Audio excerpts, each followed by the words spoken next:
पंचकुला विधानसभा में आखिर क्यों ज्ञानचंद गुप्ता की जगह रंजीता मेहता को 2024 के चुनाव के लिए प्रबल दावेदार माना जा रहा है। ज्ञानचंद गुप्ता संघ से 1977 से जुड़े हुए हैं, तो फिर भी क्यों ज्ञानचंद गुप्ता 2024 के चुनाव में पंचकुला की सीट से आउट होते हुए नजर आ रही हैं, और जबकि रंजीता मेहता को टिकट की बात हो रही है। इसके पीछे की क्या कुछ पहलू हैं? ये वही ज्ञानचंद गुप्ता है जिसने 1977 में जनसंघ जो जनता पार्टी बनी थी उसमें अपनी भूमिका निभाई थी। जब 1980 में जब भारतीय जनता पार्टी बनी थी तब उसके सदस्य भी बने थे, लेकिन अध्यक्ष बनने के बाद उनकी जो छवि पर सीधा प्रहार हुआ है, और कहीं ना कहीं जो छवि धूमिल हुई है भ्रष्टाचार को लेकर के, वो 2024 में उसके लिए खतरनाक साबित हो रही है। तो पार्टी में और बहुत है, लेकिन रंजीता मेहता क्यों और ज्ञानचंद गुप्ता आखिर आउट क्यों? तमाम पहलुओं पर हम चर्चा करेंगे। चर्चा से पहले आप भी कमेंट्स बॉक्स में अपनी राय दे दीजिए कि ज्ञानचंद गुप्ता के बजाय अगर रंजीता मेहता को पंचकुला विधानसभा से टिकट दे दी जाती है तो क्या भाजपा पंचकुला की सीट निकाल पाएगी? सभी को नमस्कार। अब मैं कुलदीप खंडेलवाल, प्रेम न्यूज और हरियाणा न्यूज फ्लैश। हरियाणा में भाजपा की हालत फिलहाल पतली हो चली है, क्योंकि जिस प्रकार से ग्राफ अप डाउन हो रहा है, तो हर विधानसभा पर भाजपा उम्मीदवार तलाश रही है। बेशक से वो जो मौजूदा विधायक है, मंत्री है, पावरफुल है, लेकिन कहीं ना कहीं उसकी भी टिकट कटने के आसार बताए जा रहे हैं। तो पंचकुला विधानसभा भी उसी में से एक बताई जा रही है। पिछले दिनों जिस प्रकार से अभय सिंह चौटाला ने ज्ञानचंद गुप्ता को विधानसभा में घसीटा और उस पर बड़े संगीन आरोप लगाए और उन्हें भ्रष्टाचार के मामले में उलझाते हुए यहां तक कह दिया कि आप तो रेहड़ी वालों से 500 रुपये लेते हैं। जब एक विधानसभा अध्यक्ष पर ऐसे आरोप लग जाएं तो कहीं ना कहीं उसकी छवि पर बड़ा गहरा असर पड़ता है। और उस मामले में यानी कि हर जिस प्रकार से दुष्यंत और दिग्विजय धमकी देते नजर आते हैं कि इस बात को साबित करो, नहीं तो मैं मानहानि कोर्ट का दरवाजा खटखटाऊंगा, लेकिन खटकाने की बात करते हैं, लेकिन ज्ञानचंद गुप्ता की तरफ से ऐसी कोई टिप्पणी नहीं हुई। जब विश्व प्रेम न्यूज ने इस मामले को लेकर के ग्राउंड रिपोर्ट की तो वहां पर भी ये चीज निकल करके आई कि ज्ञानचंद गुप्ता के लिए अब की बार रहा बड़ी मुश्किल है। तो ऐसे में रंजीत मेहता ही क्यों? दूसरी तरफ जो मैं बता रहा हूं कि रंजीता मेहता क्यों, तो उसी का पहलू सबसे बड़ा पंजाबियों का जो वोट बैंक है वो बताया जा रहा है। पंजाबी सीधे तौर पर कहते नजर आ रहे हैं कि पंचकुला विधानसभा में अब की बार नुमाइंदा पंजाबी समाज से होना चाहिए, क्योंकि पंजाबी समाज का बड़ा वोट बैंक है।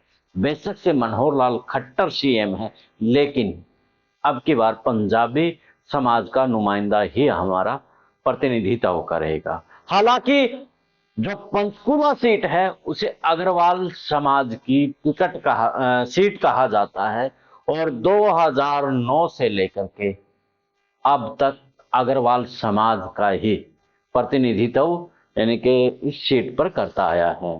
चाहे देवेंद्र कुमार बंसल को लेकर ले लीजिए या फिर आप ज्ञानचंद गुप्ता को लीजिए, और जो विपक्ष में यानी कि जो दूसरी पार्टियां हैं वो भी अग्रवाल समाज को ही टिकट देती नजर आ रही थी। इनेलो की कुलभूषण गोयल जो कि आजकल मेयर हैं भाजपा से, तो वो भी यानी कि अग्रवाल समाज से थे। अब पंचकुला में जो पूरा इस बात को लेकर के तनातनी है कि मेयर भी अग्रवाल समाज से है, विधायक भी यहाँ अग्रवाल समाज से है, जबकि पंजाबी समाज का वोट बैंक ज्यादा है। तो एक बार हम जातिगत समीकरणों पर भी चलते हैं कि जो पंजाबी समाज है, क्या उनका वास्तव में पावरफुल बैठते हैं, क्या भाजपा के लिए ये समीकरण सही रहते हैं? एक बार इन समीकरणों को आप देख लीजिए और समझ लीजिए कि भाजपा जो खेल जातिगत समीकरणों के साथ खेल रही है, क्या वो समीकरण उसके हक में जा रही हैं? आप देख रही हैं कि जो पंजाबी समाज के जो वोट हैं, पंजाबी समाज के जो वोट 2014 में, यानी कि मैं लगभग मैं बता रहा हूं, जो मीडिया रिपोर्ट्स वो आधे इससे कलेक्ट किए हैं, वो मैं आपको अनुमानित जो आंकड़े हैं वो बता रहा हूं। 2014 के अंदर 41,000 वोट थे और अब वो 47,150 के लगभग वोट हो चुके हैं। तो ब्राह्मण समाज के भी यहाँ पर 18,000 2014 में थे और 20,700 के लगभग अब वोट हैं। तो वहीं अग्रवाल समाज की बात करें तो 38,000 2014 में थे और अब 43,700 के आसपास अग्रवाल समाज के वोट हैं। वहीं अगर अनुसूचित वर्ग की बात करें तो 22,000 के आसपास 2014 में थे, तो अब 25,300 के आसपास हैं। तो वहीं गुर्जर समाज की बात करें तो 8,000 के आसपास तब वोट थे, अब लगभग 9200 के आसपास हैं। ऐसा ही कुछ जो आंकड़ा है वो राजपूत समाज का है, 8,000 के आसपास 2014 में वोट थे और अब 9200 के आसपास वोट है। वहीं सैनी समाज के 6,000 के आसपास वोट हैं, तो अब 7,000 के आसपास है। वहीं जाट समाज की बात करें तो 7,000 के आसपास वोट हैं 2014 में और अब 8,000 के आसपास वोट बैंक है। यानी कि आपने एक चीज तो देख ली कि यहाँ अग्रवाल समाज से ज्यादा पंजाबियों का जो वोट बैंक है वो नजर आ रहा है। 47,150 है जो कि पंजाबियों का है और जो अग्रवाल समाज का है वो 43,700 वोट। तो भाजपा की जो नजर है अग्रवाल समाज के वोट पे तो है ही, क्योंकि जिस प्रकार से अग्रवाल समाज को पंचकुला में पिछले 9 साल 10 साल से प्राथमिकता दी जा रही थी, तो एक प्लान वो सोचेंगे कि कहीं ना कहीं दूसरे समाज को भी दे दिया जाए।